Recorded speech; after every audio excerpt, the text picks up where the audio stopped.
विठ्ठलाचं नाम घेताना मानापमान जातपात विसरून एकत्र येणं हीच खरी भक्ती होय, असे विचार श्री विठ्ठल रुक्मिणी मंदिर समिती पंढरपूरचे सहअध्यक्ष गहिनीनाथ महाराज औसेकर यांनी मांडले। हरिभक्तपरायण माऊली महाराज बचुटे सवाळकर शिष्य मित्र परिवाराच्या वतीनं दमाणी नगरातील गडदर्शन समाज मंदिरात कीर्तन महोत्सव आयोजित करण्यात आला आहे।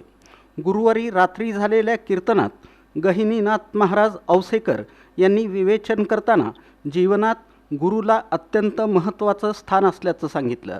सद्गुरूंच्या कृपेशिवाय आत्मज्ञान आणि भक्तीचा मार्ग सापडत नाही। गुरुवरील निष्काम श्रद्धा आणि त्यांच्या चरणी समर्पण हेच मनुष्य जीवनाचं सार्थक करतं। संत ज्ञानेश्वर महाराज, संत तुकाराम महाराज, संत एकनाथ महाराजांच्या अभंगांचा आधार घेत त्यांनी आपल्या कीर्तनातून संतांनी सांगितलेला भागवत धर्म अतिशय सोपा आणि सरळ असून तो आचरणात आणल्यास जीवन आनंदी बनतं असं सांगितलं। आपल्या कीर्तनातून व्यावहारिक ज्ञान आणि परमार्थ यांचा सुंदर मेळ घालत सहज विनोदी सुमधुर आवाजातील अभंग आणि ओघवत्या भाषेचा वापर करत औसेकर महाराजांनी श्रोत्यांना खिळवून ठेवलं।